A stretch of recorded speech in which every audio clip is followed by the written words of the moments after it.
And fam, we are back with another episode of Sutton Reactions, episode 41. Real quick, before we dive into any of the juicy ass reactions we got on this episode, be sure to like the video, subscribe to the channel as well if you are new, whether you're watching on the Purple Rain podcast YouTube channel, whether you're watching on the actual Sutton Reactions YouTube channel.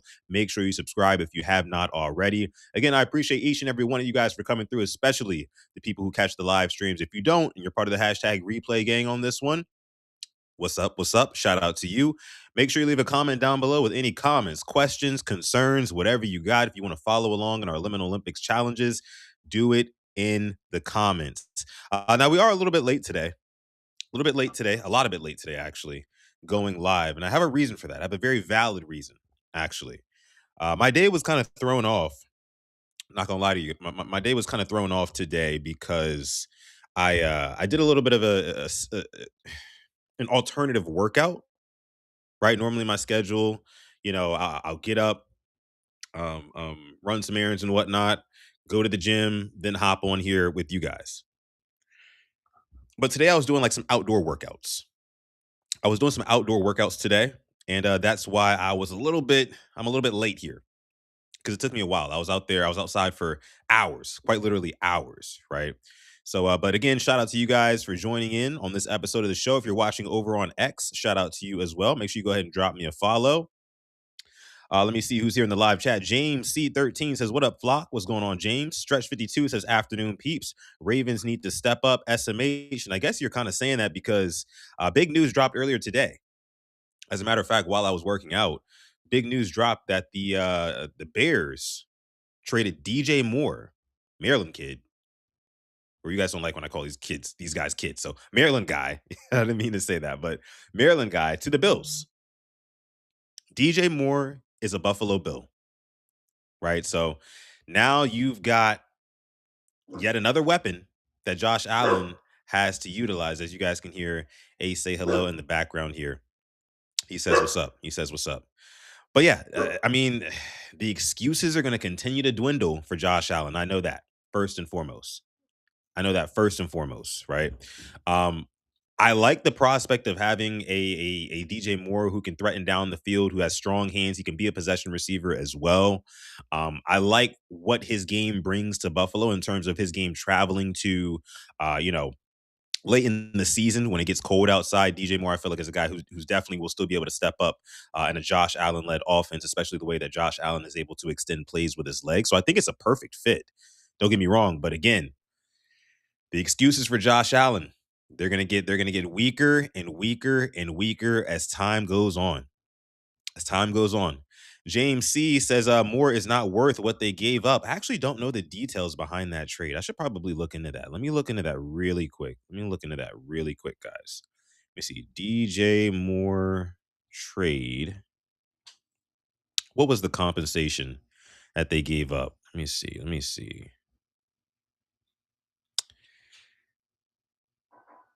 Let's see. So the Bills traded a second round pick. Is that what I'm seeing here? Wow. A second for DJ Moore? I see somebody in the comments here saying, "I like the DJ Moore trade. Screw it. You are not getting a DJ Moore in round two. He is proven and a solid player. He's still under 30. Is he Justin Jefferson? No, but he is not a drama queen. He just shows up and he is reliable." Yes, this is true. However, I do feel like, well, I can't really say that because I think the biggest fish that they had to fry in Buffalo was getting another pass catcher. As much as people love who Khalil Shakir and Dalton Kincaid, who I think was hurt last season for a good little stretch as well. Could be wrong on that. Don't quote me, but they were lacking at pass catcher, much like their AFC counterpart, New England Patriots, who are now without Stephon Diggs. And we see the Bills kind of going big game hunting here, going ahead and securing DJ Moore. Again, I love it for him. I love it for the Bills. He was a guy who I wouldn't have minded coming to Baltimore, and playing with us. And by the way, guys, I'll talk about this more at length in a couple of hours with my co-host Simply AS10 on the Purple Rain podcast, whatever number episode it is. I can't even remember right now. I'm focused and I'm locked in on Sudden Reactions until about 5:30 my time. Then we'll be on for Purple Rain and we'll talk more about the DJ Moore trade. But yeah, second round pick, and they guaranteed him more money, says Stretch 52. Yeah, yeah. He better pan out, right? Better be worth it. It's like one of those things. Like they're gonna have to like purposely make DJ Moore the number one wide receiver, which I think he will just be by default. But I think you're gonna see a concerted effort from the Bills, from Joe Brady, who is now the head coach of the Bills, to get DJ Moore the ball. So again, you know, late in seasons and in playoff times, if DJ Moore is healthy, I think he can definitely help out that offense because one thing we saw in this playoffs when the going got really tough and you and Josh Allen really needed guys who could make plays on the outside, didn't really have it. Didn't really have it. You know, much like the Patriots as well. You know, their receiving core struggled pretty good throughout the playoffs. We know Drake May struggled throughout the entire playoffs, but they really didn't have any pass catchers that were stepping up either, and that's part of the reason why they released Stephon Diggs because he wasn't doing shit, you know? So, let me see, James in the chat says Puka was a fourth rounder, wasn't he? Yeah, he was.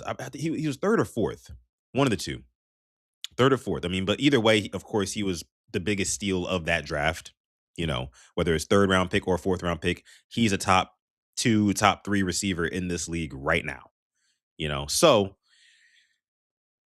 the Bills giving away that second round pick and guaranteeing more money, again, it better work, Bubba. It better work. That's what I have on that. Rams gave up first and picks next year for McDuffie. Yeah, I didn't really understand that either. And you guys know I'm not the biggest like draft picked guy. I'm not an Eric DaCosta out here who just, treats draft picks like they're these like precious eggs that are going to hatch into something beautiful every single time. I'm not that guy. I still largely look at the draft like it's a lottery. You know, it's a crapshoot. You're basically just gambling. You know, so I don't mean to be too far on the side of like why'd you give up so many picks, but at the same time, for one Trent McDuffie and giving up a first round pick, even though you have two, so they still have one they're holding on to. I think that they pick right before the Ravens at 13. Um, but you could have used some of that capital, that draft capital, to get a better cornerback, right? That you can have on the cheap for at least 3 seasons, as opposed to getting Trent McDuffie. And again, nothing against Trent McDuffie. He's a dog, right? Did a lot of good stuff for the Chiefs and helped them to 2 Super Bowls straight back to back. But I just don't know if that's if that's a huge needle mover, right, for the Rams. But they're gonna have to draft really well, especially with giving up some of those picks. I think they gave up a third rounder for next year, I want to say. And then also gave up a fifth or a sixth from this year. One of the two. One of the two. Let me see.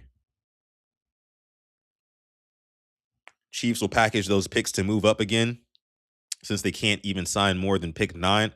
Uh, they're freeing up some cap space. They're doing anything they can to free up cap space. Corner was their biggest position of need. True. I just feel like you could have got it cheaper in the draft. And you could have kept those 2 first round picks. Maybe spent one of them on a corner. That again, you're gonna get for the cheap for the next couple of years. And the other one you can literally just go BPA. I mean, what else do the Rams need, really? Maybe some help on the edge, right? I'm not a Rams connoisseur, right? I have to do a little bit more digging on their roster and what their needs are and whatnot. And, maybe we can talk about that later. Maybe we can talk about that later, though. But yeah, like I said, guys, I spent a little bit of time there talking football. But again, guys, this is Sudden Reactions, episode 41. Let's get into it.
Okay, okay, all right. Let's go ahead and get started, guys. Again, thank you and welcome in to yet another episode of Sutton Reactions. This is episode 41.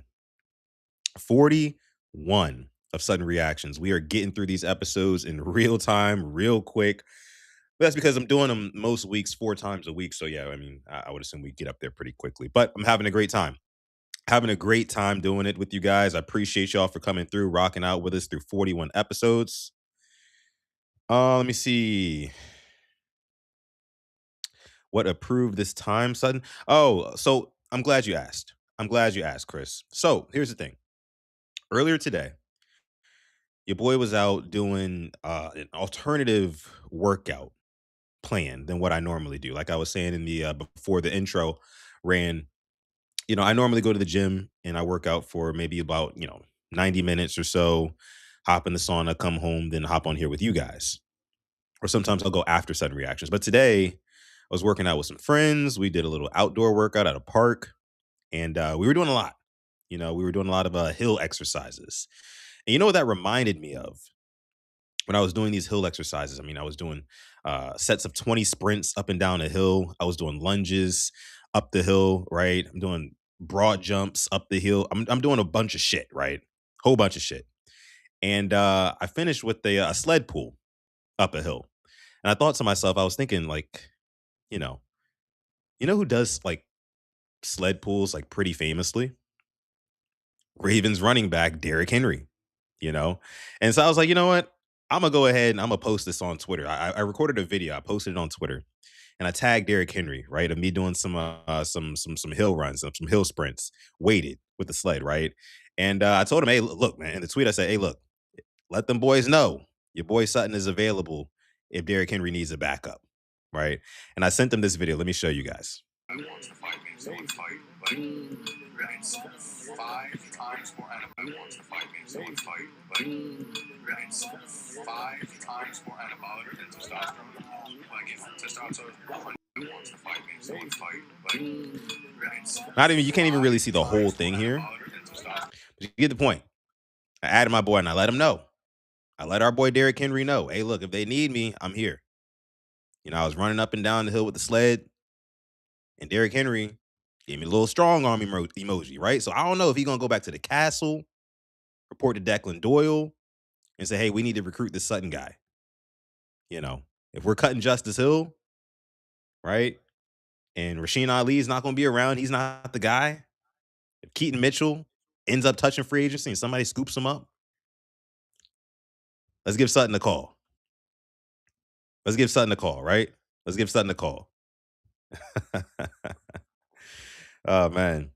But shout out to Derrick Henry, though. Shout out to Derrick Henry. That's our guy. Of course, he's always on the sled pull, running up those hills, man, training those legs for the seasons, because that's how he's able to hit those top speeds and burst through the holes made by the offensive line. So shout out to him. I know he's working real hard this offseason, and I'm trying to match him. I'm trying to match him. There's been a whole lot of discourse online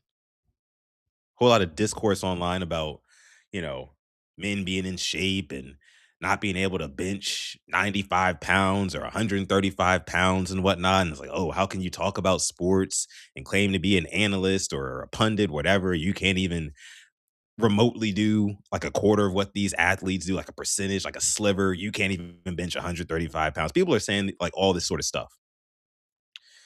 Now, me personally, I can bench much more than 135 pounds, guys. But I kind of took the point. I was like, you know what? I do talk about sports a lot. So I probably should start getting my body in much better shape. That way I'll feel better when I make some of these wild takes that I make on some of these sports topics. Um, let me see. Let me see. Tori says, Sutton, how much weight on the sled? How much weight was on the sled? I think like 45 pounds. Nothing crazy. Nothing crazy. But going up that hill, man, let me tell you, that was my last. I recorded on my very last set, so I barely had anything left in the tank at that point. By that point, I'd already done like broad jumps up and down the hill, you know, lunges like with dumbbells in my hand up and down the hill for like sets at a time. I did 20 like just hill sprints straight up and down, no rest. So I was kind of like crapped out by that time. But you know, your boy got it done. Your boy got it done. Felt like our guy King Henry out there today. So maybe I'll do more of that in the future. Post it for you guys. Let me see. Let me see. Let me see. Glaucoma says, I'm sure most men can bench 95. I hope so. I really do hope so. Kenny says, Sutton, what can you bench? I haven't benched in a minute, to be honest with you. The last time I benched, which was probably like, I don't know, 10 months ago, something like that. I was throwing up 225 for maybe like a couple reps. Nothing crazy, nothing crazy, but definitely can throw up 225 for sure. For sure. Uh, so you ain't finished strong.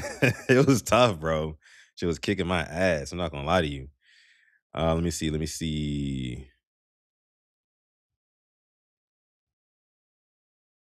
Back when I was in the gym daily, I was squatting almost 500. Damn, James, that is not easy to do. Not easy to do at all. Salute to you. Salute to you. I know you said that was back when you were in the gym daily, but I mean, if you ever touch 500 squatting, that's tough. That's tough. Not gonna lie. All right.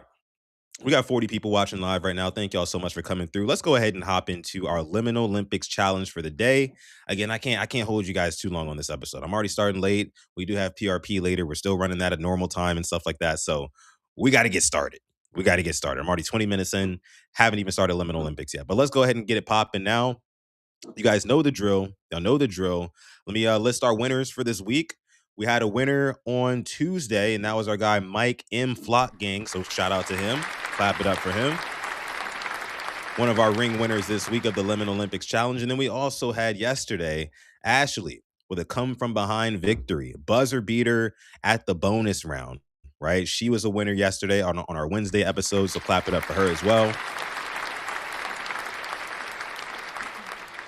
Not sure if either of them are in the chat today, which means the crown is up for grabs. Your boy almost won it yesterday. I did. And I was talking some big boy shit too. I know that. I understand. But I'm looking to bounce back today, right? Kind of build on what I started yesterday. I think I went 4-1 yesterday. If I can keep up my hot streak, right, I might be able to finally get my first ring. But I'm gonna make this a little interesting.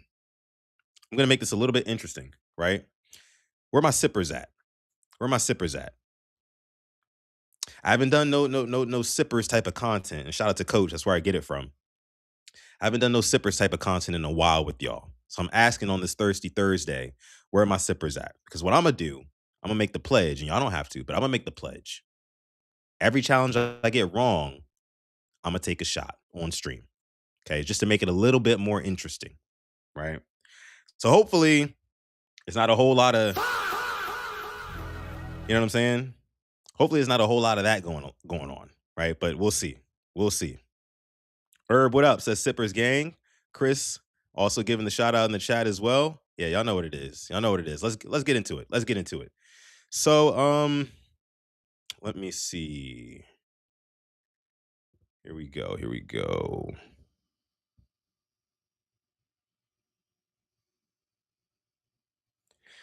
Let's see. Son, you about to be drunk as hell. We're gonna see. We're gonna see. Looks like my camera might have went out. So before we start this, BRB, gonna fix that. 30 seconds. Here we go.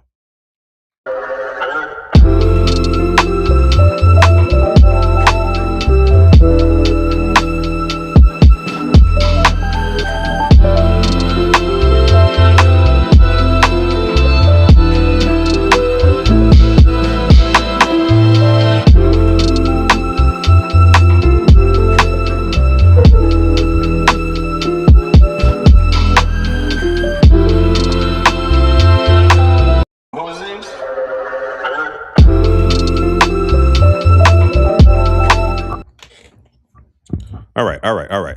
So here we go. Let's go ahead and get started with the first one. We got almost 60 people watching live right now. If you do want to participate in the Lemon Olympics Challenge, all you got to do is come over to the Sutton Reactions YouTube channel or the Purple Rain Podcast YouTube channel. I prefer to be on the Sutton Reactions one. That way you can interact live with everybody else. Most people are in that chat over on the Sutton Reactions channel. But I want to get you guys' takes on where you're going in these challenges. So let's start the first one off strong. Let's see. Pick a door. All right, so y'all know the drill. The door you choose will determine your job for the next 20.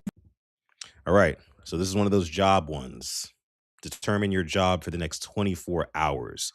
Are y'all going left door or right door? Are y'all going left door or right door? Where are we going? Where are we going?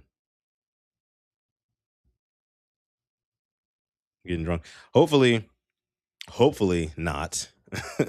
I gotta have some steam left for PRP, which I will. I will. Don't worry about that. But nah, hopefully I don't get too messed up. All right, all right, all right. Where y'all going? Where y'all going? Where y'all going? You know, before I read y'all answers, I'm gonna call my shot now. I'm gonna go with the hmm. Give me the left door. This Minecraft vibe on the right side is kind of throwing me off just a little bit. I'm gonna go with the left door. I'm gonna go with the left door. Let me see. Let me see. Oh, Mike, you back in time. See if you can defend your crown. I'm gonna go left door on this one. Let's see. Let's see. Let's see. 4 hours. Door 1, the Sky Farm. You are standing on endless, towering scaffolding surrounded by an expanse of synthetic wheat. The sky is actually a giant curved LED screen displaying a low-resolution It's giving like the sphere from Vegas. This don't look so bad so far. blue day. Your job is to use a scraper to harvest the thick, white artificial clouds that get stuck Pause, to yo. the screen. The wheat below is edible and tastes like sweet cereal. This is a peaceful job, but occasionally the sky screen will glitch. If the pixels tear and you see a massive, Oh, hyper-realistic shit. cat looking in at you from the other side of the screen, immediately climb down and hide in the wheat. Your pay is $69,000. It's a very interesting amount, but that don't sound bad though. That don't sound bad. My only job is to scrape some white residue off of the screen or whatever, and I can eat the wheat. The wheat tastes sweet. That's not bad. And then when that little eye thing pokes out from the ceiling, all I got to do is just climb down and just hide in the field. That's not bad. That's not bad. That's not terrible. Let's see what the next one has though. Door 2, the abandoned server. You are The dropped into an abandoned. abandoned Oh, I see. I Minecraft knew it. world. Your I knew it was job gonna be is to some clean up Minecraft after the shit. players who left. You must walk the map, chopping down floating treetops and tearing down ugly cobblestone towers. You have an unbreakable pickaxe and an infinite supply of apples to eat. The server is supposed to be completely empty. However, if you notice redstone torches being placed in the distance, or catch a glimpse of a player with no name tag standing perfectly still at the edge of the fog, do not approach them. You are paid 5 enchanted gapples. Pick a door. I I think that the red door gets the W on that one, guys. I'm not gonna lie to you. It's like a little close. It's like a little bit close, right? The Minecraft thing is like, look, you're walking around this abandoned server. You gotta like chop down apple trees and shit, but like there's an actual legitimate threat that's like looking for you and coming after you. So, with that being said, I think it's safe to say that what's behind the red door is less menacing than what's behind the right door. And I'm not just saying that because I picked the red door. I promise. You guys know I'm very honest about these things, about these matters. But I'm definitely going to go with the left door for sure. Your boy is 1-0. Your boy is 1-0 so far. No drinks yet. No drinks yet. Your boy is in the lead, in the driver's seat. In the driver's seat. All right, let's go ahead and move on to the next one. Remember, keep your records in the chat. Keep updating your records in the chat. And if you're watching the replay, keep your record down below and let us know what it is. Let me see. Let me see. Next one. Pick a door. The door you choose will determine your fate for the next 48 hours. All right. Where we going, y'all? Where we going? Red door, blue door. Red door or blue door? I think I'm a rock with red. I think I'm a rock with red. I am. I am. It got me right the first time. So I'm going to run it back with red. And I don't like trusting the demon. I just don't. I just don't. I feel like they're trying to tell you something. So I'm gonna go with the red door. Let's see where y'all going with though. What y'all got? What y'all got? What y'all got? Blue, blue, blue, blue, blue, blue. Damn, everybody saying blue. Okay, Stretch says red. Mike says red. Kogan says blue. Y'all might want to ride the hot hand, your boy Sutton. You feel me? You feel me?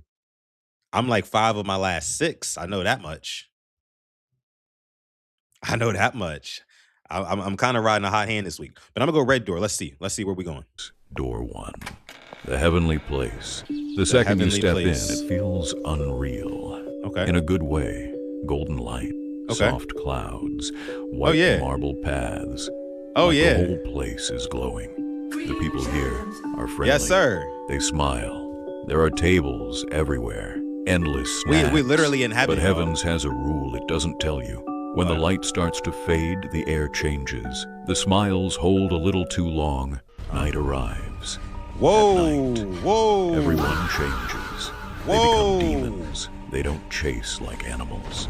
They hunt like they know you. There's nowhere to hide for long. Door 2. Oh shit. What in the whoa, what bro, what just happened? Whoa, what the hell? What just happened? Oh my God, no way. Bro, what just happened, dog? That shit started off so sweet and then just took the meanest left turn. And I mean the meanest left turn. Whoa. Literally heaven to hell, bro. What the all right, I mean, look, man, I don't see how it can get any worse than that. I don't see how it can get any worse than that. But let's see what's behind the blue door, though. Maybe it's worse, but ain't nothing worse than hell, right? The alien planet. You step out, and the sky is unreal. Galaxies, nebula light. The aliens are friendly. They keep distance, communicate with soft light pulses, and the alien planet. Let me run that You back. step out, and the sky is unreal. Galaxies, nebula light. The aliens are friendly. They keep distance, communicate with soft light pulses, and guide you along floating light orbs to their safe home. They also give you what you need. Sweet fruit pods full of juice, crunchy, crystal bread, warm broth plants you steep in water, and small energy cubes that keep you full for hours. Safe water pools are marked for you. Here, night isn't a threat. Congratulations, you're safe. Now, I'm not gonna lie, y'all. I'm not gonna lie. That's still creepy as hell. I would never, not in 10 million years, ever just feel comfortable around a gang of aliens, right? A pack of aliens, a school of aliens, whatever they call them motherfuckers when it's plural, when it's multiple of them. I would, because again, aliens conceptually, they're supposed to be like so much more advanced than we are, right? So much more advanced. And so I can only imagine like they know like my language, right? As a puny earthling or whatever they would call us, but they're speaking in some language that I've never even heard of, right?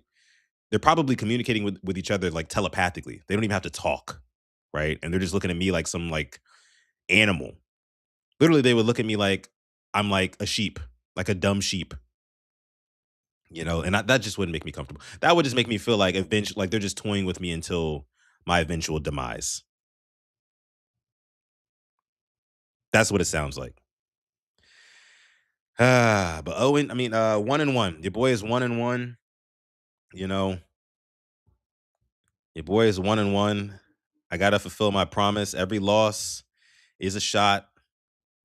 Gonna get that poured up now. Don't worry about it.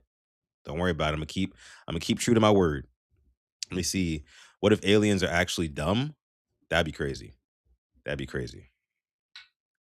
That would be crazy. All right.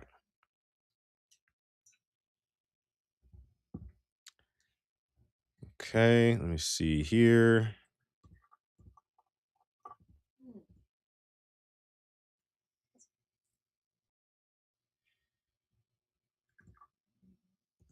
Rocking out with the FaceTime camera right now.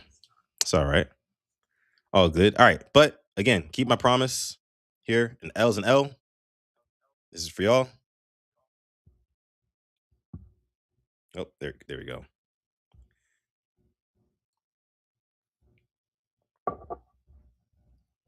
God damn. Damn, that shit crazy, y'all. I'm not gonna lie. That shit is crazy. I can't lose no more. I cannot lose no more. Shit. All right, here we go. Let's go ahead. Glaucoma says, son, what you sipping on? A little tequila. Reposado. All right. All right, but let's see. Let's move on here. Let's move on. Third challenge. Your boy is 1-on-1, looking to bounce back. Pick a door. You need to survive 48 hours inside the door you chose. All right. Y'all know the drill. Where are we going? Red door or blue door? I didn't trust the demon last time. Maybe I should switch it up and trust him this time and stick with red. I can't afford to lose much more, y'all. I'm not gonna lie to y'all. I cannot afford to keep losing. I just can't. This is tough. I'm gonna go with the red door on this one. Let's see if y'all got y'all's in yet. Let's see. I need this one too, bro. All right. I see y'all put y'all answers in the chat. Let's see. I'm going red. Pick a door. Come on, red. Don't let me down. 48 hours inside the door you chose. Door 1. The metro tunnel. You appear inside a metro tunnel where you can only see the rails. There is a sign with rules which you can read. A train passes every 5 minutes in the tunnel and can end you anytime. On the railways, you can find various safe rooms where you can get supplies. Okay, or a cozy that's not place bad. to stay, or some other rooms for you need. But be aware of the fact that the rooms start to collapse. Oh, if you stay hell too no. long. Wait, what? You are safe if you do. What's too long? everything right. Okay, so that's not terrible. They said that the train comes every 5 minutes. If you're caught on the tracks, when the train comes, obviously you're dead. But I feel like as long as every 5 minutes you go from little cutout side spot to the next that has food and whatever else, you should be straight. Red door's not that bad, but let's see what blue got. Door 2. The Chernobyl incident. Oh, You are in yeah, y'all Chernobyl might be City cooked. after the nuclear explosion. It's over Everything with. around you is in ruins and It's over under with. high radiation. If you try to Yeah, search for yep. food, you will find stuff like this. There are mutants who will hunt you. Oh, hell nah. Pick a door. Oh yeah.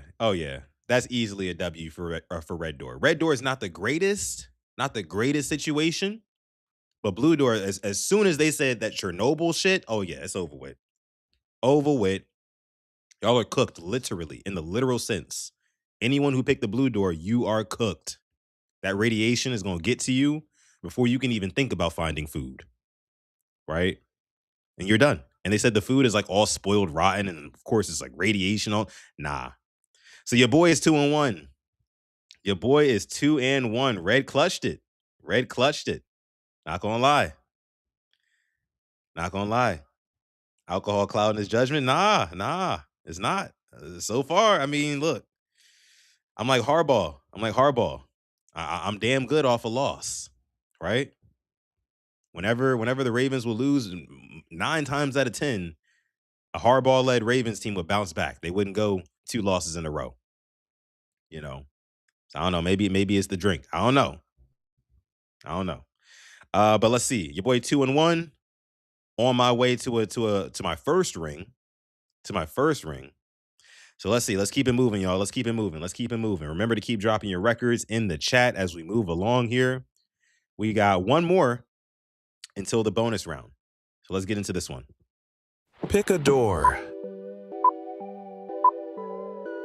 The door you choose will be your fate for the next 48 hours.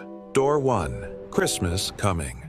You appear in a snowy forest, surrounded by the warm atmosphere of Christmas. Ahead of you stands a cozy house. You walk toward it and step inside. There are snacks on the table, cartoons Oh damn. Yeah. playing on the TV, I and think the I fridge picked is filled with all blue your on this favorite one. drinks. But outside, a terrifying monster is I think I wandering might have muted around. myself. Barricade all the doors and windows to protect yourself. As long as you stay inside, you are safe.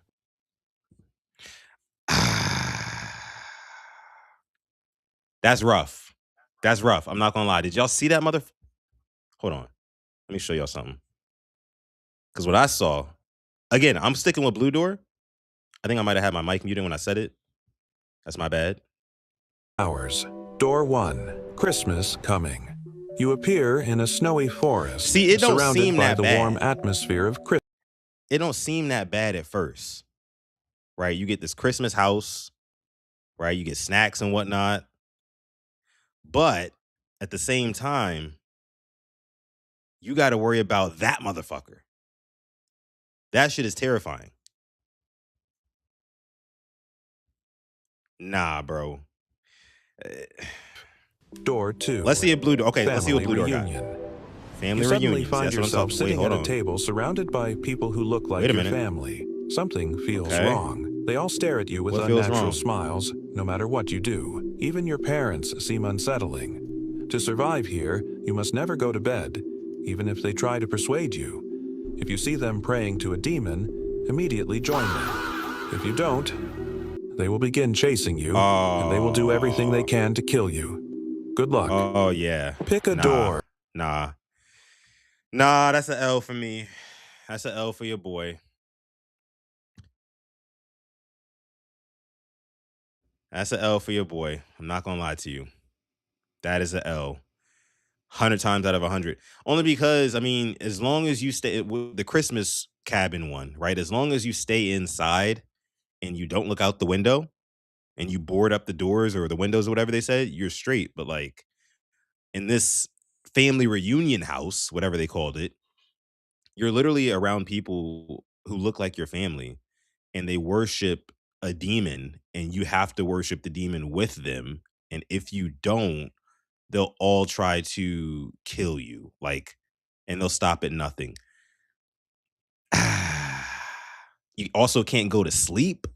That's tough. That's a tough one. That's a tough out. So, unfortunately, your boy is 2-2 on the day. My hopes of winning a ring are low key slipping away just a little bit. They're slipping away just a little bit. Glaucoma 4-0 though. Hey, look, dog. You might win it today. James is 3-1. Void says, I recognize the monster in the red behind the red door. That's a Norse mythology monster. In the movie it was in, it hunted you so long as you were in the woods. Yeah.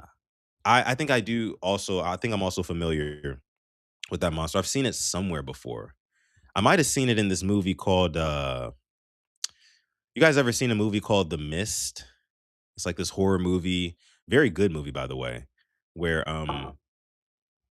there's like this mist that takes over a town where you literally cannot see more than like 10, 15 feet. So a bunch of people like gather in the supermarket, but once they all gather in the supermarket, they see that there's like an immediate threat outside, so none of them can escape. And it just basically goes through the dynamic. Think about like The Walking Dead, but like in movie format, and they knock it out in 90 minutes. But I did take a L, so a promise is a promise. Here goes my second shot. Shout out to you guys. Cheers to the entire Sutton Reactions, the SR family here. This is for you.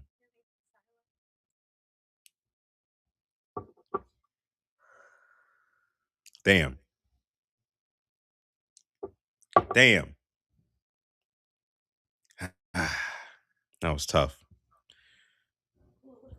The Ritual. Okay. I gotta check that out too. But your boy is 2-2 on the day. Your boy is 2-2 on the day. We're heading into the bonus round, guys. We're heading into the bonus round. You guys already know what it is. I'm gonna put it up here early for y'all. Hide and pray. Now, listen, if this is your first time joining us for Liminal Olympics on this episode of SR, Sudden Reactions, our bonus round is a hide and pray, where there's going to be a monster that goes through this floor plan here. And he's going to kill most of the numbers. You have to try to pick one of the lucky numbers that survives. Okay. Now, if you win in the bonus round, since your odds aren't very high, and since it's called a bonus round, if you win, if you pick one of the winning numbers, you get 2 wins counted towards your record, not just one. You get 2 wins counted towards your record. If you lose, it still only counts for 1 loss. Okay. So your boy is 2-2 right now. I'm not completely out of the running, right? If I win this, if I win this, I could still get to 4 wins, right? We'll see. We'll see. I see some of y'all numbers in the chat. Tor says the liquor is hitting. It's starting to, low key. Wait till we get to some of these reactions. Jeez, Louise, man. But look, let me go with. I think the monster is probably going to come in. Looks like from the top side, which means that I think 5 would be cooked automatically, right? I'm gonna go with. I'm gonna go with 4. Give me 4. Yeah, give me 4 on this one. Yesterday, I believe 4 survived, but I'm gonna go with the 4 on this one. Yeah, that shot definitely took me, for sure, for sure.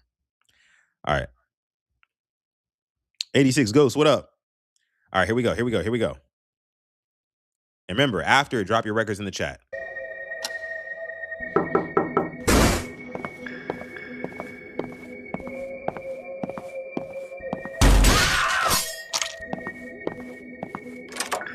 Come on, 4, come on, 4. Help me! Come on, 4, just stay quiet. No phones, no farts. Oh, 2 is cooked. Over with. 4 is looking good right now. I bet you 5 is next. There we go. 4 is looking good. Oh, see, 8 fucked up. Oh, yeah, that whole left side. Come on, 4, come on, 4. I think we might be straight. Oh, yeah, 6, you almost had it, bro. Yes. Oh, wait. 3 out of there. Come on, 4. Yes. Yes, yes, yes, yes, yes. Your boy got the W. Clap it up for your boy real quick. Getting the W in the bonus round. Yes, sir. Yes, sir. I love it. I love it, man. I love it. 4-2 on the day for your boy. 4-2. Drop your records in the chat. Drop your records in the chat, y'all. Drop them down there. Let's see. Let's see. Let's see. I mean, look, man, I've been on a little bit of a heater, no? I think we can all agree. I've been on a little bit of a heater. These past 2 days, I've been nice with it. I've been nice with it. Only took 2. Son, I saw you sweating bullets. I definitely was. Definitely was. But I've been nice with it. Contrary to popular belief, your boy might just be getting better at the Liminal Olympics challenge. I've been watching a lot of film. You feel me? Taking stock of my mistakes. And I'm correcting them here. I'm correcting them.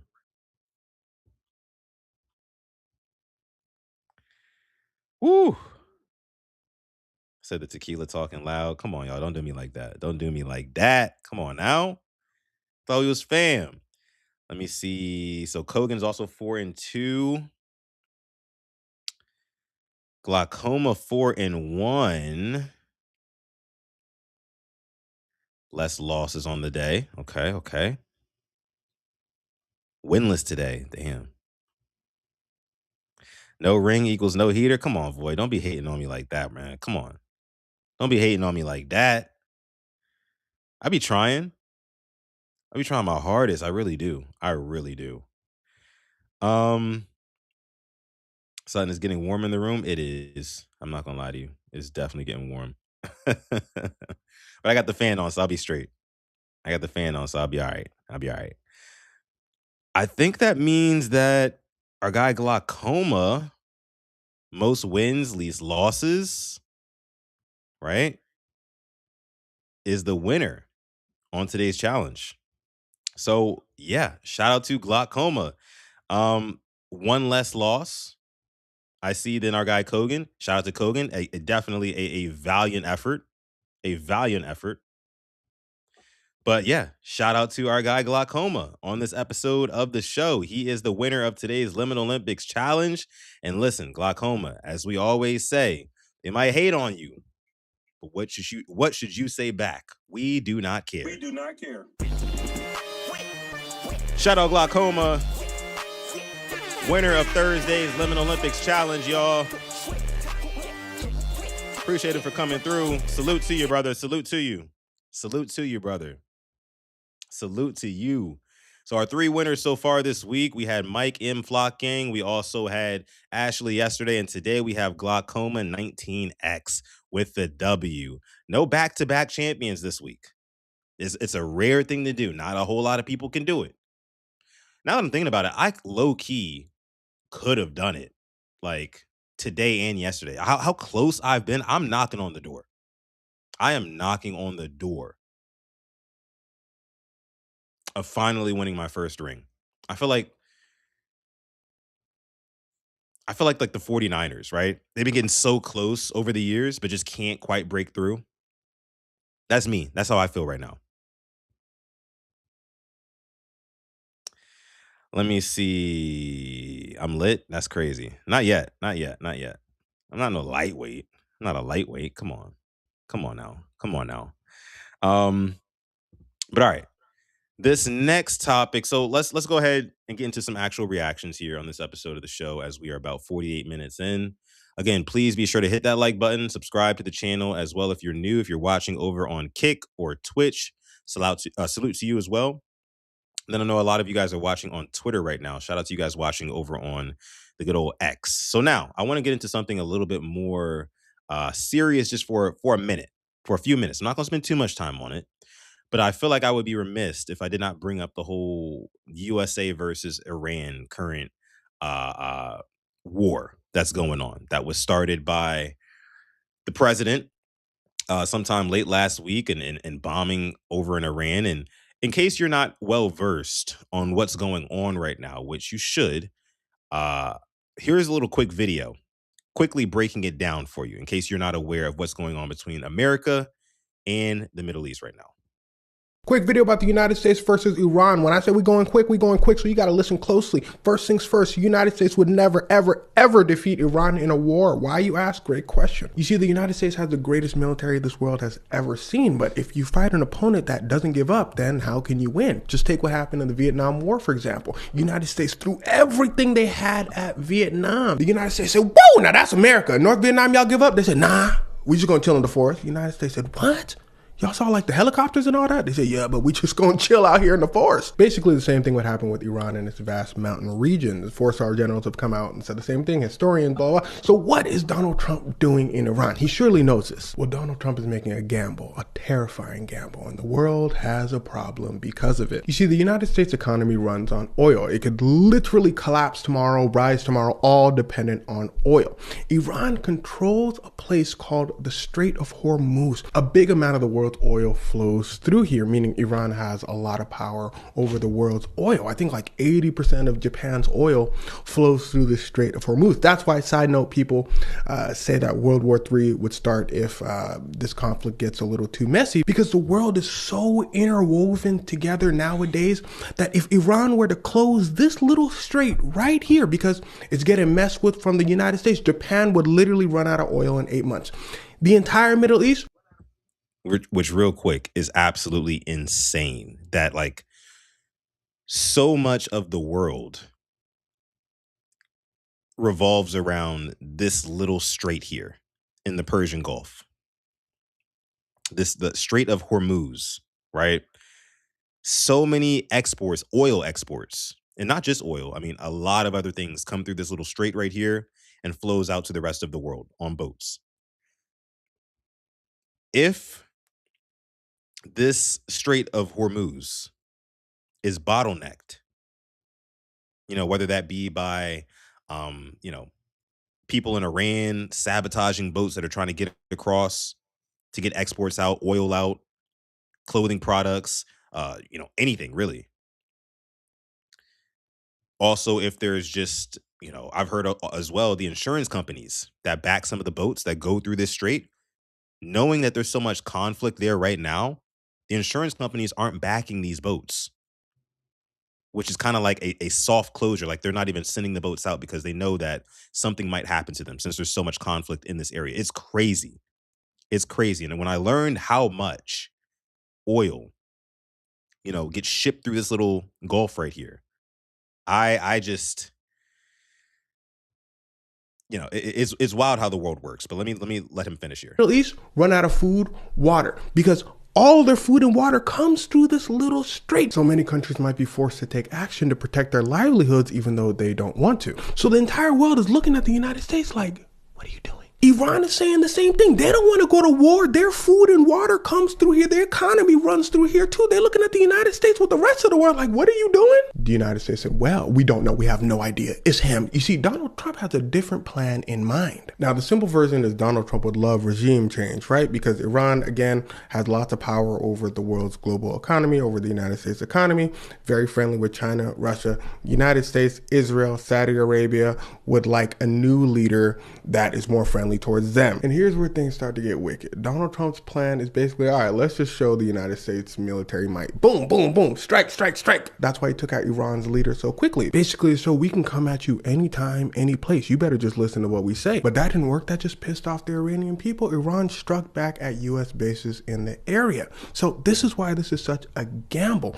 Donald Trump is trying to hit Iran fast, hard. Israel out there hitting schools saying, oops, it was an accident. But they said, oops, it was an accident as they strike hospitals and innocent people many times. So it's not really looking like an accident anymore. The United States will come at your water supply. It'll come at your infrastructure. Their hope is Iran is going to say, oh man, we give up. You guys are too strong, too powerful. But again, what happens? Here's the gamble. If Iran says we don't give up, you're pissing us off, actually. Well, that means for however many weeks or years, the United States, meaning you, if you're an American citizen, will spend billions on missiles. People will starve because water supplies and food will be struck. Countries will take a massive hit to their economy because of this Strait of Hormuz we talked about earlier where all the oil flows through. And if this war gets bad enough, China and Russia will be forced to take action because they rely on Iran for oil. So just to reiterate, Donald Trump's plan is, his hope is basically strike Iran hard, strike Iran fast, strike at infrastructure and hope that they just give up.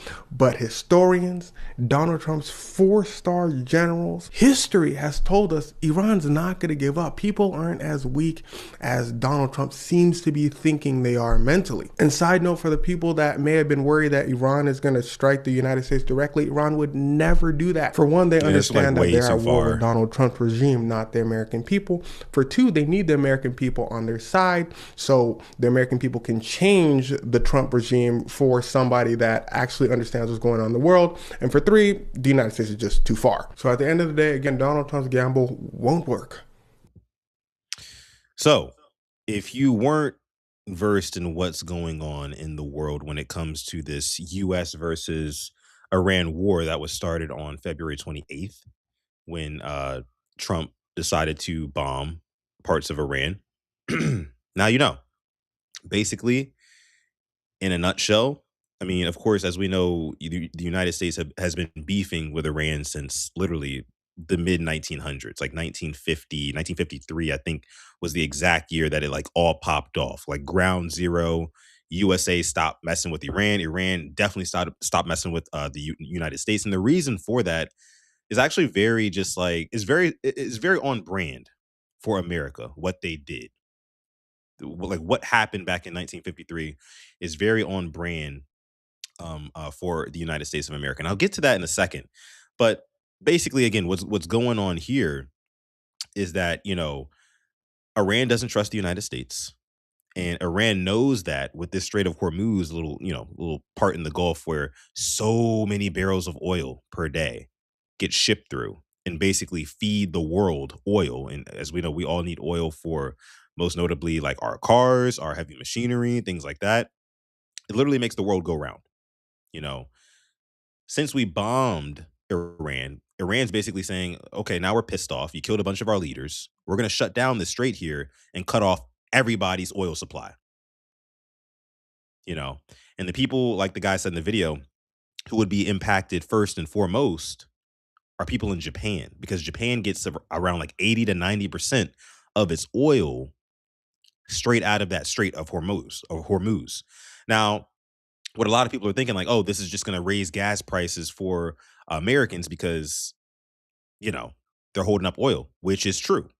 But the reason why the government is not tripping over it, which I think is so stupid, by the way, the reason why the government isn't tripping over it is because the United States actually produces the most oil per day, like the most barrels per day, like in oil. I think they do like 20 or 22 million barrels of oil per day. But the problem is the prices of those barrels, I believe they were at about $50 as of a couple of weeks. The price per barrel of oil now is like $83, right? So it's inflating by a lot. And that is going to trickle down to us, to me and you. Gas prices will rise. I saw tourists in the chat say that Texas gas prices are already getting pretty high, which is true. You know, literally just maybe a month ago, I could go to your local Shell gas station, right? And I can get gas for, you know, maybe like 2.15 a gallon. Now it's like 2.40 a gallon, and it's only going up, you know. And those of you guys out on the East Coast might be like, well, that's shoot, that's something that's nothing compared to what we got going on over here, you know, and on the East Coast. I know a lot of you guys are in Maryland, stuff like that, which is true. But I mean, the reason why it's cheaper in Texas is because you have oil reserves actually right here in Texas. So you don't have to pay for transport as much as you would to other places. So, but neither here nor there. Either way, it's going to raise gas prices and the price of literally everything, because there's so many exports that come through that little gulf. So many. That's a lot of money that's just being bottlenecked and held up at a choke point right now because of like these political issues between countries. But let's back up a little bit. Let's back up a little bit, because I had to ask myself the question. I was like, why does America and Iran seem to be in this like perpetual beef? Well, it goes back to 1953. It goes back to 1953 when basically what happened was Iran was off doing their own thing. You know, they had a bunch of oil coming out of their land, right? Where they had a lot of exports of oil going out, and they were thriving. But the problem was the British had a deal where they were getting most of the profits from that oil, until a certain leader got put into power in Iran and he nationalized like the oil reserves and the control of oil through Iran. So basically, it would make sure that Iran controlled most of the oil coming through the world, right? Or through the earth. And Britain didn't like that, and America didn't like that. So they took matters into their own hands to go into Iran and take whatever leader that was. I think his name was Mohammed something. They took him out of power and put their own guy in power. And he was in power for maybe like 20, 30 years or so. And it basically made the revenue split a lot better for Britain, and it made the price of oil a lot better for America. So it really all comes down to, like a lot of you guys said in the chat, it's a money grab. It's more so, yes, it's a money grab, but it's really just about the Earth's resources at the end of the day. At the end of the day, you know, a lot of Americans will hide behind, you know, the excuse that, oh, we don't like Iran because they want to build bombs and they want to fuck up America with those bombs. When again, back in the mid 1900s, this would have never been a problem had the Americans not got all power hungry and just like control hungry and said, "Hey, look, you guys got a lot of oil coming out from where you guys are on the earth. We need control of that. We need much more control of that." Even though we're way over here, you guys saw that map of America as opposed to Iran. It's very far apart. But the Americans and the British said, "Hey, look, we need more control of that oil that you guys are exporting in Iran." Before that, Iran was just minding their business. Just minding their business. But it's just a control thing. And like colonialism is like one of the biggest staples of America. They walk in and they want to control shit. There's a reason why there are military, like American military bases in so many different countries, but there aren't any here in America. Like there aren't any, you know, Japanese bases or Russian bases in America. It just doesn't exist. It's not a thing. It's just not a thing. You know. So the U.S. has like this long running double standard and thinking that they're like the biggest powerhouse in the world, and that's a big reason why. That's a big reason why they feel like they can control everything. Not to mention, we talk about. I know we talk about like 9/11 a lot as something that somewhere in the Middle East it was planned to get 9/11 going and kill a bunch of Americans. But if you rewind to sometime in the 80s, I believe it was, there was a commercial flight coming from Iran and flying to Dubai, full of families, children, just regular people from the Middle East. And the US shot down that plane. Back in the 80s, this happened. That plane was carrying almost 300 people on board, almost 300 souls, innocent souls who don't have nothing to do with nothing on board. They just happen to be from a certain part of the country. Not country, but the world. And America shot them down. I believe it was flight 655, I want to say. You can look it up. And I believe that was Iran's 9/11. Now, look, I'm not sitting up here to say like I'm on the side of Iran in this. I live in America. I want America to, be the best country. I want them to succeed, all that good stuff, right? Because I live here. I'm on American soil. But I'm just saying all this to say, guys, Iran is not mad at the US for just no reason at all. For no reason. They're not mad for no reason at all. There's a legitimate reason, right? And nowadays in 2026, you have people who, again, hide underneath the excuse that, oh, we don't trust Iran because they chant stuff like death to Americans and they like to build bombs in secret that they want to use against us and stuff like that. It's like, well, yeah, we kind of been fucking with them for the past 75 years.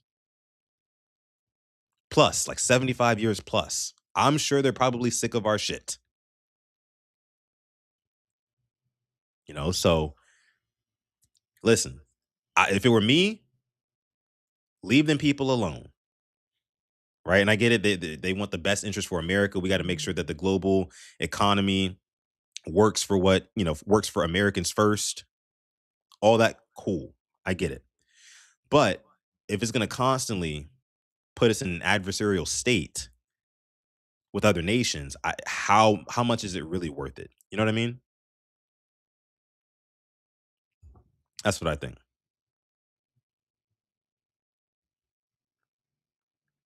Leave them people alone. Leave them folks alone. But again, it's what America does. They love control. They're control freaks, and they always have been. I mean, we literally live on stolen land, right? You know what I mean? We praise Christopher Columbus and all the guys who founded America and whatnot, but no, they found people here and said, no, well, actually, this is ours now, and you work for us. And they've kind of like reigned with that iron fist since the inception of America. And America is about to celebrate 250 years, right?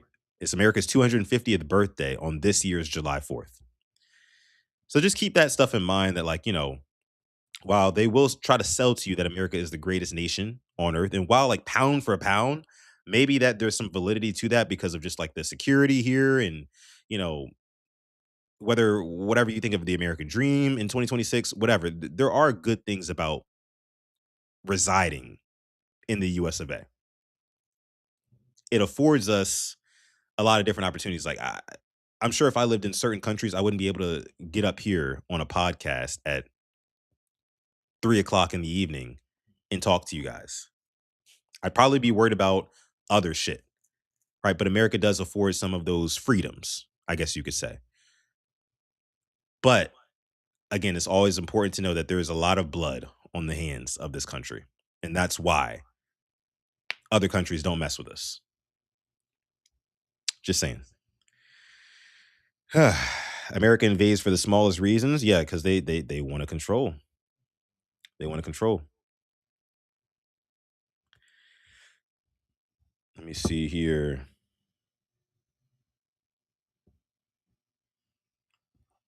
Then look up the video of Netanyahu saying the same propaganda about Iran only being a few months away from a finished nuclear weapon for the past 30 years. Yeah, and they've been building nuclear weapons, but like the whole entire world is in a nuclear weapons arms race. Like everybody wants to make sure that they have that they're packing that fire. You know what I'm saying? Like we're not an open carry world, right? An open carry earth, right? It's a very concealed carry. Like everybody knows that like everybody's got something, but we keep it on tuck. And we only bring it out when we absolutely need to. A little red button on the president's desk or wherever in the Pentagon, only when we really need to. But the thing about US, they're like, okay, we're allowed to have them, nuclear weapons that is, but you guys over in Iran, nah, we don't want y'all having them, right? Y'all are too close, number one. Y'all are too close to a lot of our other allies where you actually could fuck some shit up and then risk our relationship with those allies. Same thing with what they're doing now. This sort of like embargo going on where they're not letting ships through that carry a boatload of like boatloads of oil that literally supply the country. They don't want Iran having that sort of power. You know, the US wants to be in control at the end of the day. They do. Yeah. It's tough. It's tough. But let me move on from that though. That's some heavy stuff. Some heavy stuff. All I'll say to end it is just, leave them people alone, man. I think Obama had a plan to leave them folks alone, and he laxed kind of restrictions on them making nuclear weapons and stuff like that. But it's like if they want nuclear weapons, let them build them. I'm not gonna lie to you. Let them build them. They have the right. I mean, they're their own nation. You know what I'm saying? Like, who are we to tell any other country that they can't have the same weapons that we have just because we don't trust them? But it's not that we don't trust them. We just want to control them, and they don't want to be controlled. So again, those guys over at the Pentagon better play defense. Play defense. The DOD, the Department of Defense, do your damn job. Pete Hegseth, do your damn job. Because you can't control all these other countries. You can't. Anyways, again, let's move on. Something a little bit lighter here. Something a little bit lighter here. Yes, the US does just want to be bullies. Obama had an Iran nuclear deal and then Trump ripped that shit up when he assumed power. Yep, he did. He did. And they didn't like that. They didn't like that at all. But let's move on to something a little bit lighter. There's this woman who went viral on TikTok because she said that she has pulled off being able to live out of a hotel. And I don't know how she did it, but she explains it here. Yes, I live in this hotel. Yes, I pay $307 a week, and you're right, that is $1228 a month. And I'm gonna take you inside the room to show you everything that comes with. No, I didn't have to pay a deposit. I didn't have to do a background check. I didn't have to do a credit check. I didn't have to prove 3 times the amount of my income.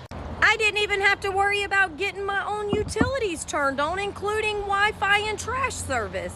And because I've been doing this for over 2.5 years, I got enough reward points for this little blanket here that they gave me.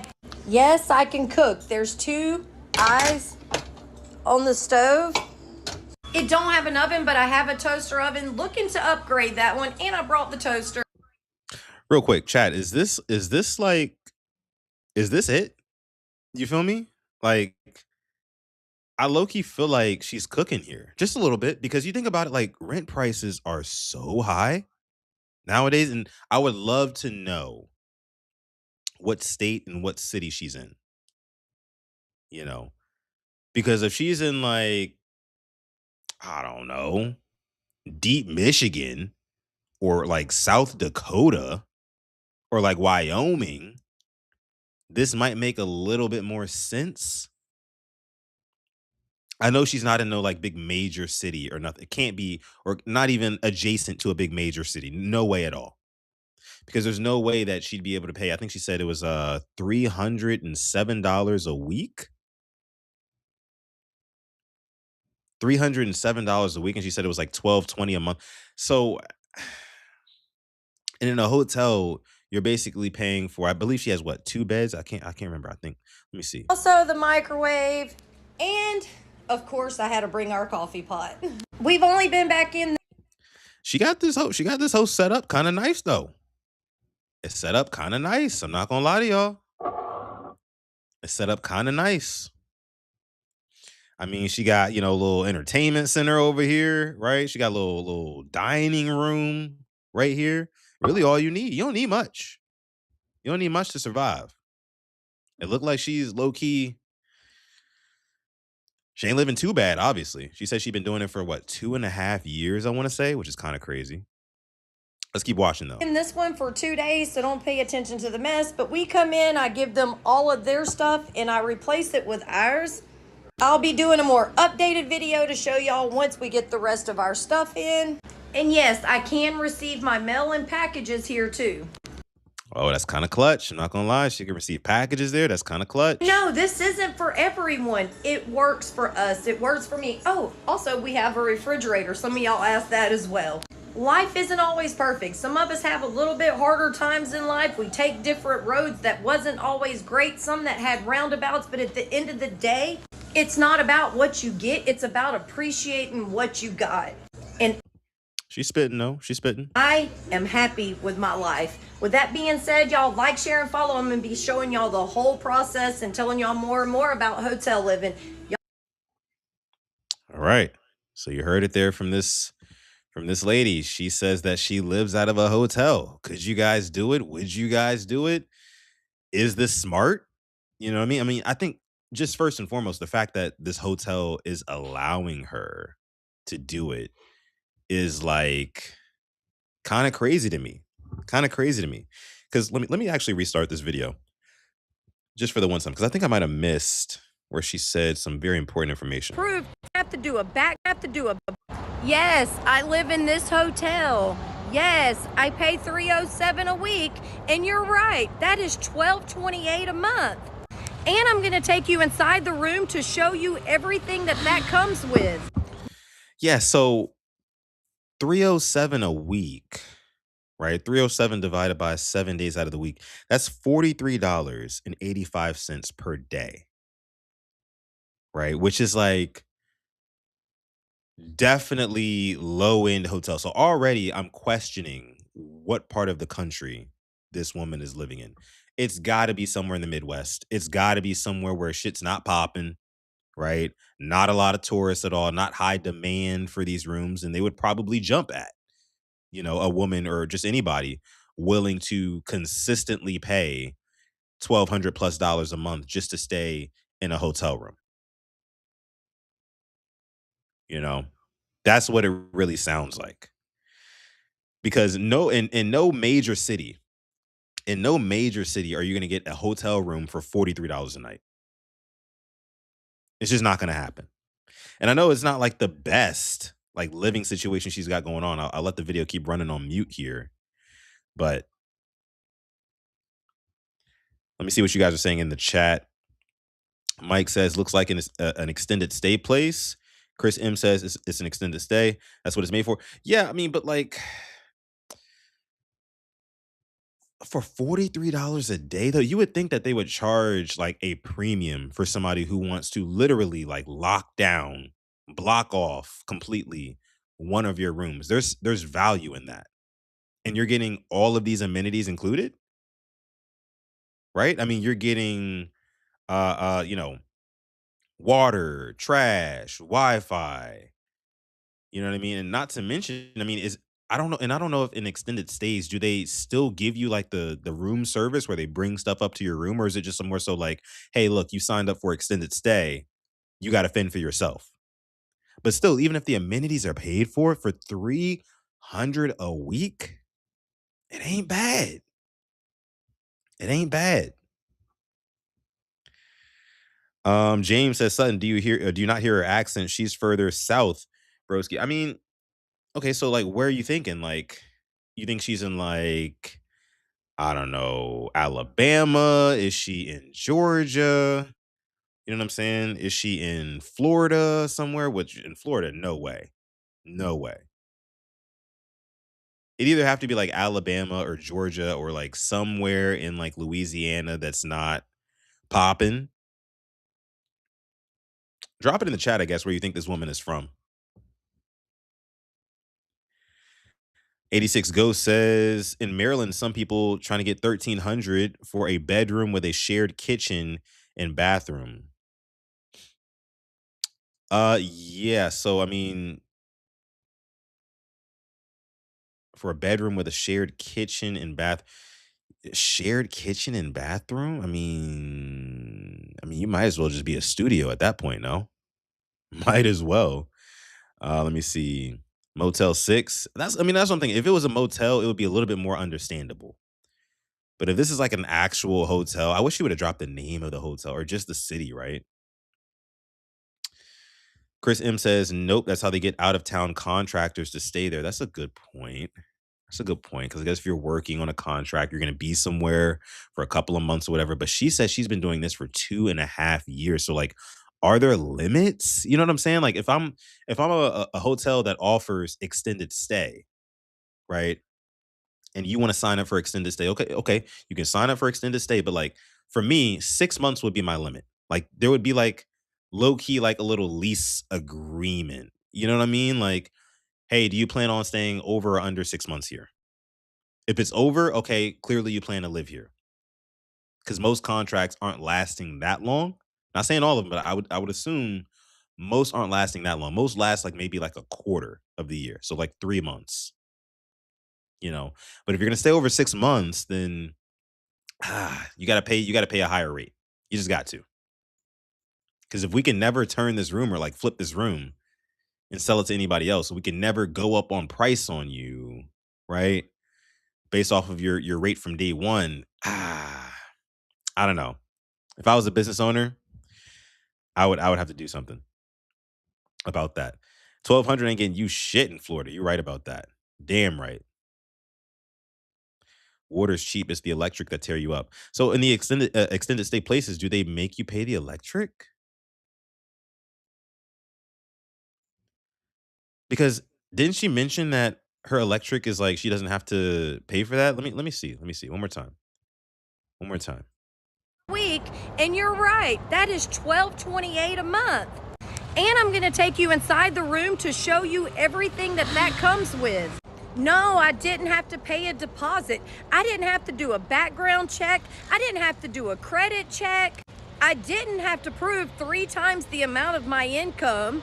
I didn't even have to worry about. Real quick, y'all. Here's another shot dedicated to y'all, everybody watching SR. This is your boy's third of the day. Gonna keep him rolling.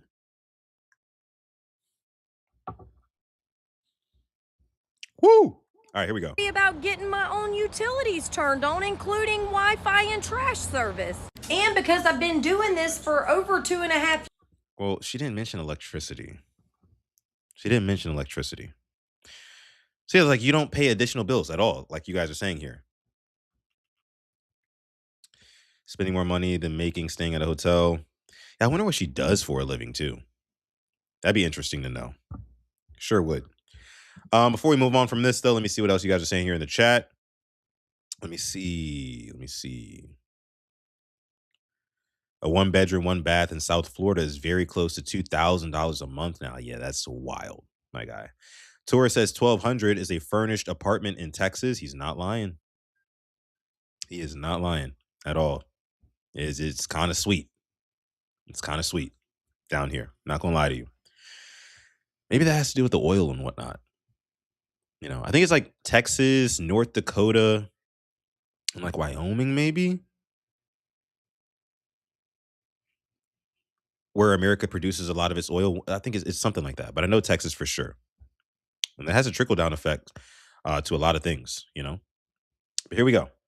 Next thing. So apparently there was like this controversial children's toy that hit the shelves, and here is this lady talking about it. Yeah, so tell me how I'm in Burlington, right? And my son comes to me with a toy. What's that for? Look at the toy. Now you think it's all cute or whatever until you see this. Look at that.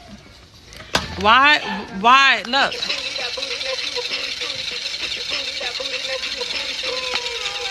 Why in the hell would a boy want a toy with a boy shaking his butt? This is ridiculous. It's not funny. This is ridiculous. This is what's wrong with the world, y'all. This is what's wrong with the world. Horrible. Ridiculous. All right. So you heard this woman here talking about how she's not a fan. She ain't a fan of the this Robin toy that also twerks, right? By the way, Yuri in the chat says you do reactions videos. Yes, we do. Yes, we do. Here, 4 days out of the 7 days in a week, I do do a live stream here where I react to any and everything that piques my interest on the internet, piques your interest on the internet. You can also send it to my social media, Twitter or Instagram, anything you got, any viral videos or topics, anything you want me to react to, you can send it on over to me. But yes, we do reactions over here on this channel. Thank you for coming through. Be sure to like the video, guys. Subscribe to the channel as well if you are new. But let me see what you guys are saying here. Robin with the BBL is crazy. Now listen, Robin got a dumper. Come on, y'all. Y'all gotta chill. Y'all got to chill. Gotta chill. But listen, though, I did a little bit of digging, right? Because I myself grew up on watching the show Teen Titans. Now I understand that the old school Teen Titans show that had, you know, Robin and the gang is a lot different from this new Teen Titans show that I believe is called Teen Titans Go, right? That they have on Cartoon Network or wherever nowadays. But it's meant to be more so for children, as whereas the original Teen Titans was more so for like preteens, you know, or teenagers. So with that being said, they have kind of like the silly nature on the show of Teen Titans Go, and apparently the whole Robin twerking thing is like a big part and like a big meme that comes from the show. But this mom, of course, does not know this because she doesn't watch the show. But neither do I. But like again, luckily I did some digging. But as you guys can see here, she's not okay with her children. And by the way, they said that this toy here is for ages 4 and up. So what do you guys think about that? What do you guys think about them manufacturing toys, right? Or action figures that are like doing like sexual acts? 'Cause I think it's safe to say, however you feel about twerking, that dance, it's like a sexual act, right?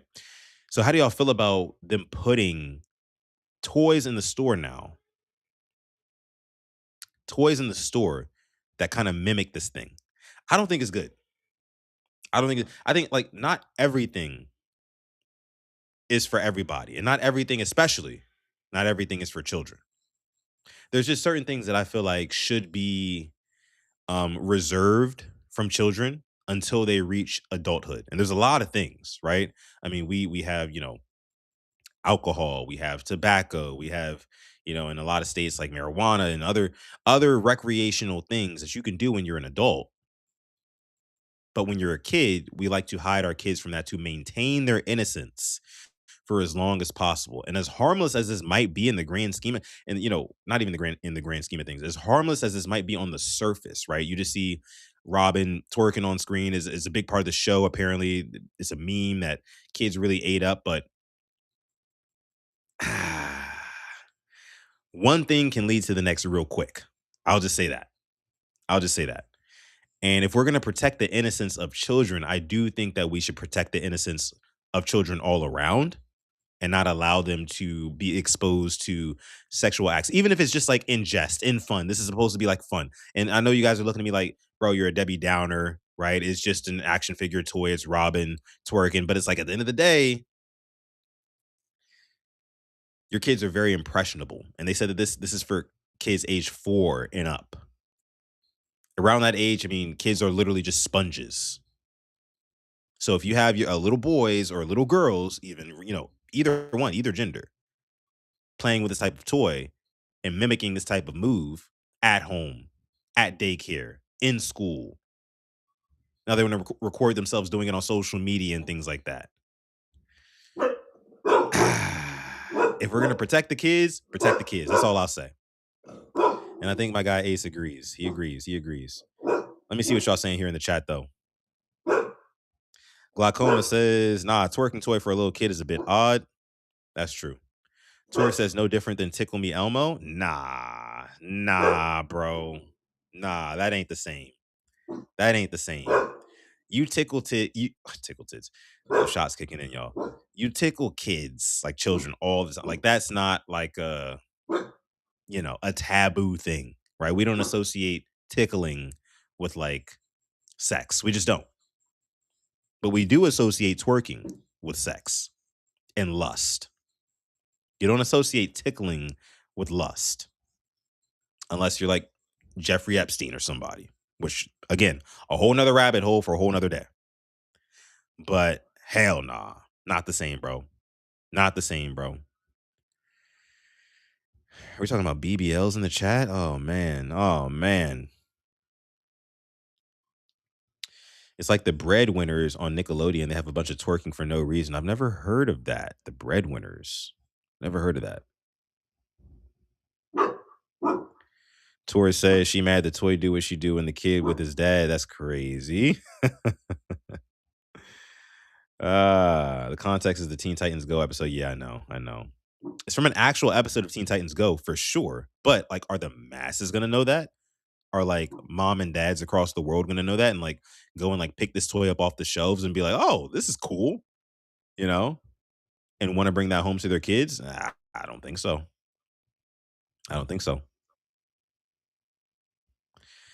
Tori says Tickle Me Elmo was a vibrating toy. LOL, that joint was nefarious. I mean, but like, nah, it wasn't. But come on now. A lot of toys vibrate. So let's not even do that. Let's not even go there. Asmodeus, what up? Asmodeus says they have no interest in protecting young boys.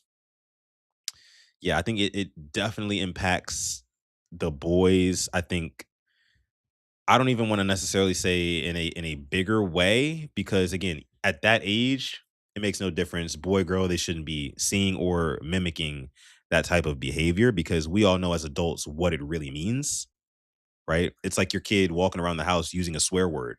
They don't know what it means, right? But they heard it sounded cool. Now they're saying fuck all around the house, or shit, or damn, or whatever.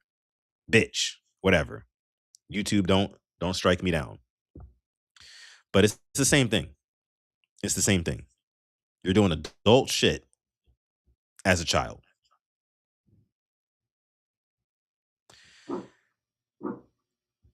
Stretch 52 says, at the end of the day, you as the parent are supposed to watch what your child consumes. Yeah, but I mean, when I get that, Stretch 52, but like when it's just like, one day you're watching Teen Titans Go, you pop in and see what are they looking at on the TV right now? You see Teen Titans Go and it's just like regular children's cartoons, business as usual. You're like thinking, okay, this is safe, right? But then 2 months later, you pop in on them watching the same show, and all of a sudden Robin's twerking. It's like, whoa, wait a minute. This is not what I thought this was about. It'd be like him like toking a cigarette, just in fun, right? Or vape, because that's what the kids are growing up to do nowadays, just in fun. But it's just like a little funny meme, So I don't know. I don't like it. Not a fan. Not a fan. But let's move on here. So we got a couple more things to get through. Here's one. So I put this in the title: Delusional Bridezillas, right? We're going to stick on the topic of weddings for the remainder of this episode. It's going to get a little bit messy, but it's okay. We got 70 people watching live right now. Shout out to you guys. Again, be sure to like this video, subscribe to the channel as well. This is Sutton Reactions, where I react to pretty much any and everything that I find interesting, that you find interesting. If you find something interesting and you want me to react to it, all you have to do is send it to me on Twitter or Instagram at Sutton Def. And by the way, guys, if you are watching on the Purple Rain Podcast YouTube channel right now, go ahead and scroll down, click the link in the description, right? Click the link in the description and come over to the Sutton Reactions YouTube channel, hit subscribe there and join the video from there because that's where most of the chat is at right now. And again, I know a lot of you guys are actually watching on X too. Shout out to everybody watching on X. If you are a Ravens fan, okay, if you are a Baltimore Ravens fan and you found me on X because you know I'm a Ravens fan as well, again, hi, shout out to you. My name is Sutton Def. If this is your first time listening to me, I will say this. I will be live in T-minus 2 hours, pretty much 1 hour and 58 minutes to be exact, talking about the latest in the NFL, specifically around the Baltimore Ravens with my co-host Simply AS10 on the official Purple Rain Podcast YouTube channel. You're not going to want to miss it. We have a great episode lined up for you guys today. So if that sounds good to you, again, make sure you tune in for that as well. And give me a follow here on X if you are enjoying the content. I'd appreciate that. All right. So here's a story about a woman who just got married recently. And she's mad how some of her wedding guests reacted when it was time for their table to get up and go eat. Hard to explain, but let me let her explain it. And now table number 19. The video you just saw took place at my wedding, and those were my friends. I was shocked by how they reacted when their table got called for our dinner service. We had so much food throughout the day, so we don't know why they made such a crazy reaction and made such a big scene. Throughout the day, during our ceremony, we had on every seat water bottles. And then during our cocktail hour, we had so much food. We had pigs in a blanket, and then we had little biscuits, and then we had more pigs in a blanket. That's so much food to be going around. Nah. And then a short 5 hours after cocktail hour, we had our dinner service. That's not a lot. Wait a minute. Hell nah. Hell nah. I know this girl did not just say. I know this girl because the beginning of the video was the reaction where the dudes who were at whatever table when their table was called, they were like, yes, you know, like sarcastically, almost like we've been waiting to eat all day type thing, right? Finally, it's our turn to freaking eat at this damn wedding, right? And she's like, yeah, I mean, this was crazy because, you know, we had so much food. We made sure that there were water bottles in everybody's chair. And then, you know, before all that happened, we served pigs in a blanket, right? And biscuits. And then everybody had to wait 5 hours for the next meal. It's like, sis, come on now. But let me let her finish. I'm gonna let her cook. Of time between Or whatever she's doing here. cocktail hour and dinner. So when they screamed like that and took a moment away from my special day, it really saddened my heart. And honestly, we're not friends anymore. So let this be a lesson to you all to not invite friends that you don't like to your wedding. Nah, fam. And real quick, just to show the boys' reaction when their table got called. And now table number 19. The video you just saw. Hey, yo. But no, like for real though. Listen up. If you are throwing a wedding, right? The logistics of your wedding need to be nailed. You need to nail those logistics. Like you need to know and understand that yes, everybody is there for you, but at the same time, everybody there is still human and still has basic human needs. I mean, this is like saying like, you know, there was no bathroom at the wedding. Like the porta potties didn't show up until like 5 hours later. And everybody just had to kind of hold their pee for 5 hours. Like, come on, bro. Humans need to shit, they need to piss, and they need to eat, most importantly. So this freaking, you know, we had pigs in a blanket and we had muffins. And then just a short 5 hours later is when dinner was. It's like, sis, not everybody is on GLP-1s. where they're not hungry. You know what I'm saying? And shout out to anybody on the GLP-1s, not dissing you or nothing like that. But it's like, that's what this sounds like. It sounds like you weren't hungry for 5 hours and you expected everybody else to not be hungry. Now, could these boys have, had a little bit more decorum and class and whatnot and just kind of swallowed their tongue? Yes.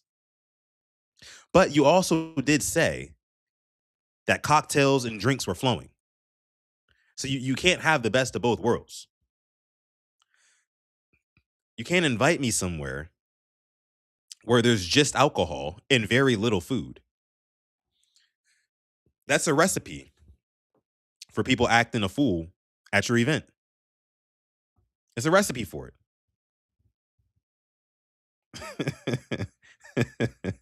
Niggas was in there straight up fasting, bro. Like, what are we talking about? What are we talking about? Ain't nobody waiting no damn 5 hours. 5 hours, I would have left straight up.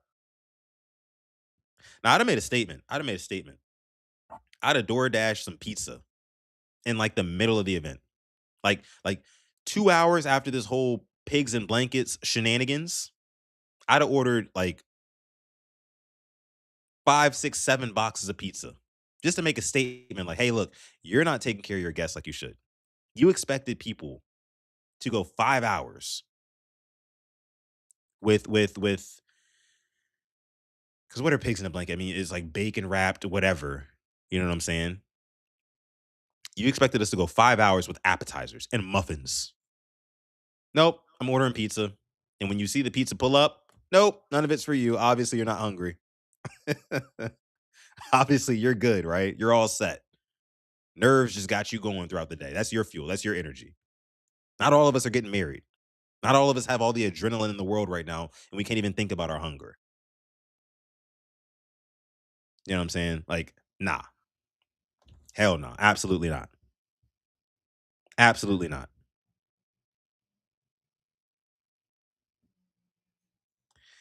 ISO says, man, I'm fasting right now. I can't wait to eat. Ah, man. Glaucoma says she on that Ozempic for sure. Oh, yeah, the Zempi is real strong. Real strong. She not hungry. She thought everybody else was on it too.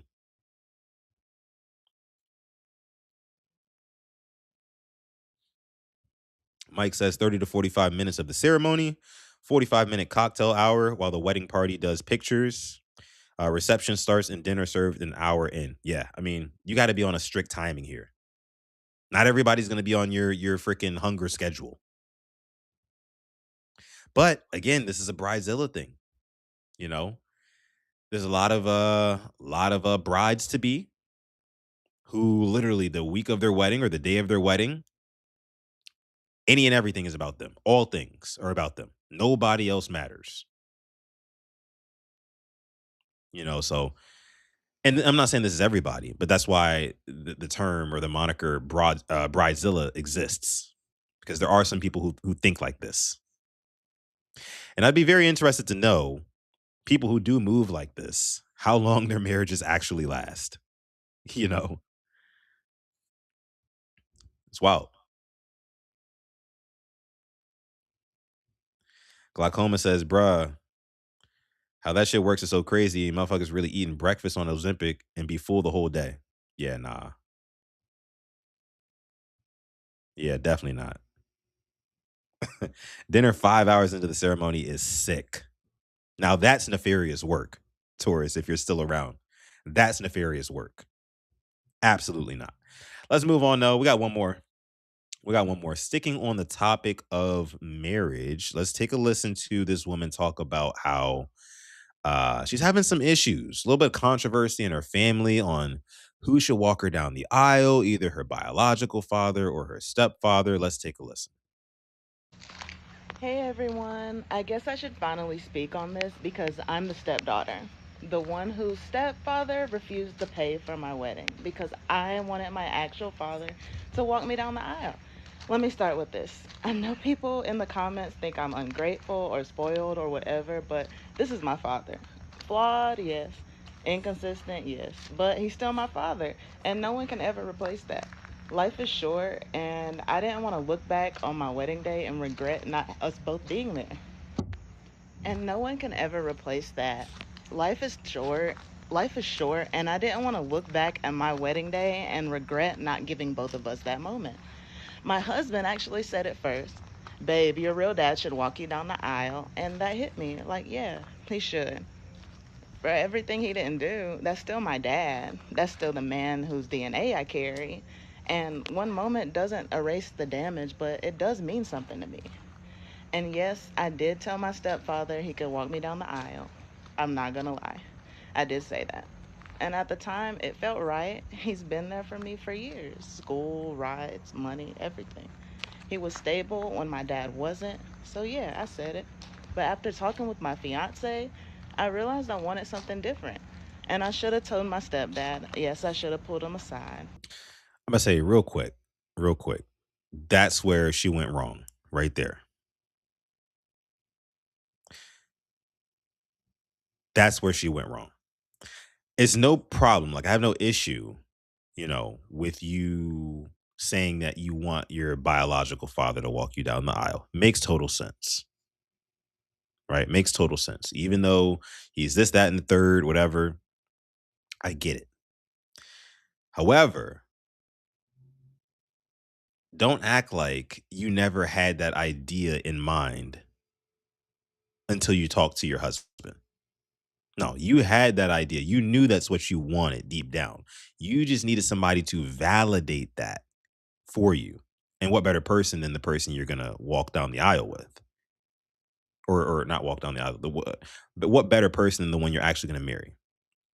So once she got that validation from her partner, then she decided to go to, her dad and say, "Hey, would you want to do this?" And go to her stepdad and say, "Actually, you know what? I told you. I know I said that I wanted you to do it, but I changed my mind. You know what I'm saying? Even though you've done all this for me, he ain't really done nothing. Changed my mind last minute. This is what I want to do. It's on my heart." And again, it's your prerogative at the end of the day.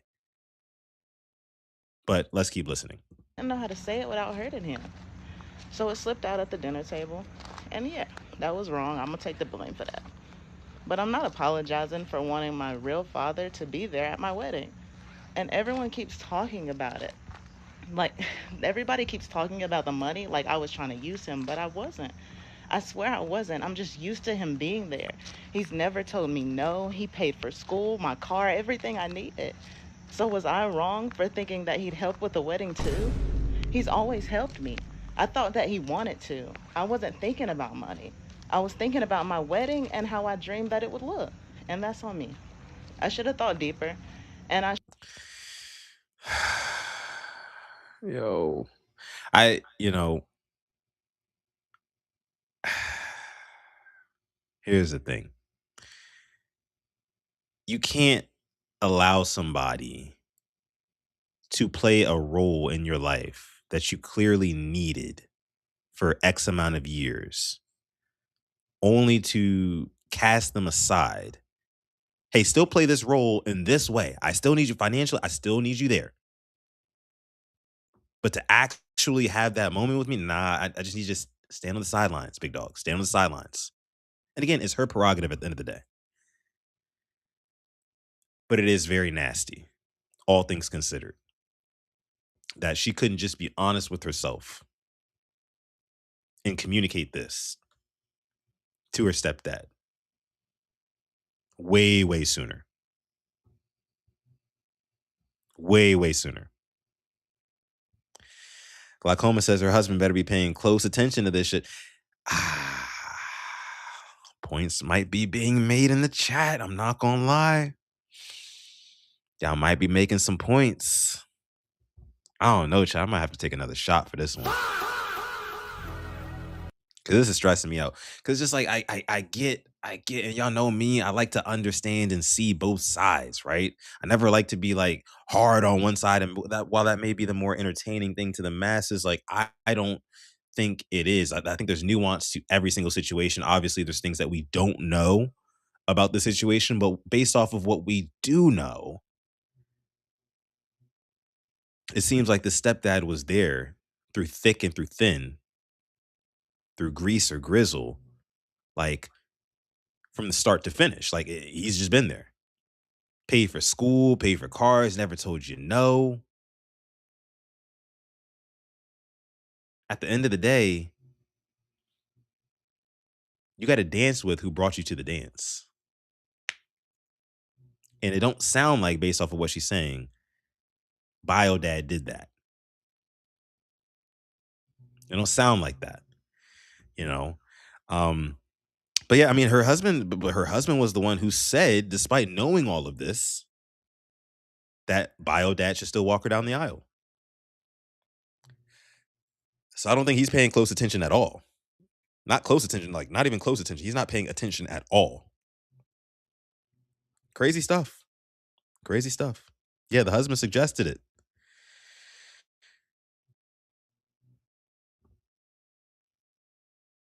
Let's see what else y'all are saying in here. She said he's refusing to pay because she wanted her bio dad to walk her down the aisle. And that's another thing. Like, it's like, why can't you ask bio dad? You know, be like, hey, I want you in the wedding. You know, it'd be the perfect way to make up for all the time lost. Maybe pay for a little something. Don't gotta be everything, but like, you know, I told my stepdad he was gonna walk me down the aisle. I really feel like in my heart of hearts that you should. Can you at least like help out with this? Or you're not willing to? But it doesn't sound like she even gave him that sort of ultimatum, which I think would only be fair to ask bio dad, like, hey, like, I want you to do this. Like, this is in my heart. I want you to do this for me, with me. But would you be willing to foot some of the bill? Because right now, Step Pops, he's footing all of it. You know, and he's financed me throughout my entire life. So, like, can you step up now and more than just a ceremonial way for one moment? And just go based off of that answer. That would have been I think the best course of direction. Would have been a tough convo between her and her dad, bio dad that is. But it would have been a convo that was necessary.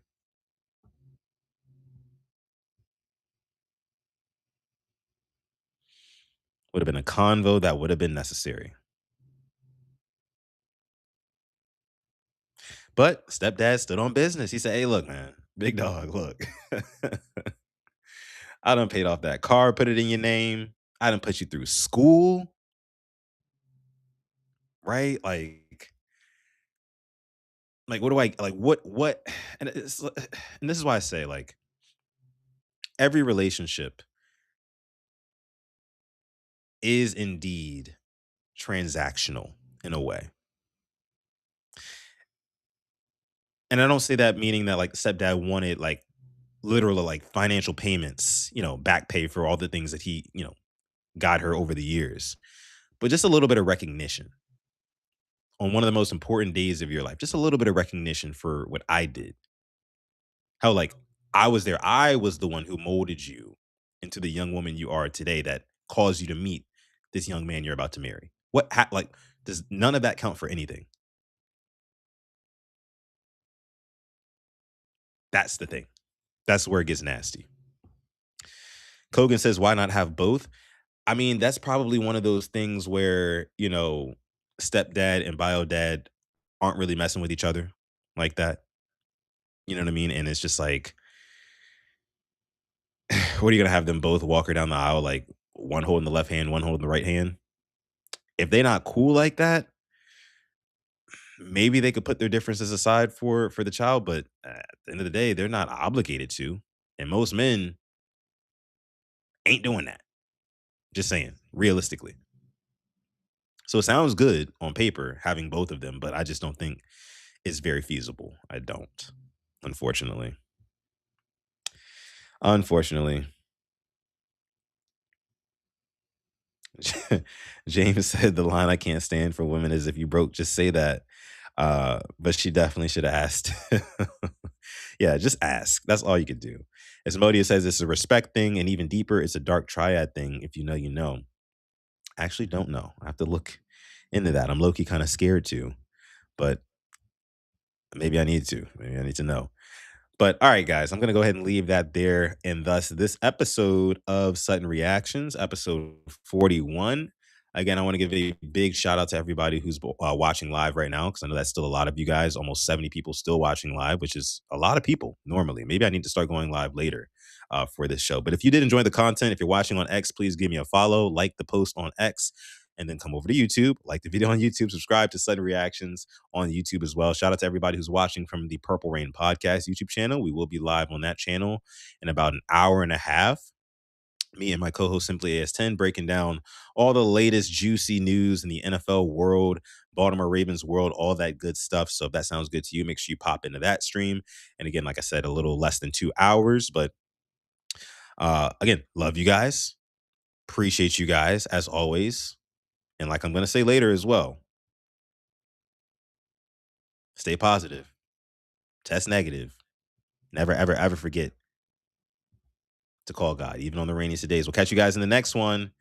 Peace.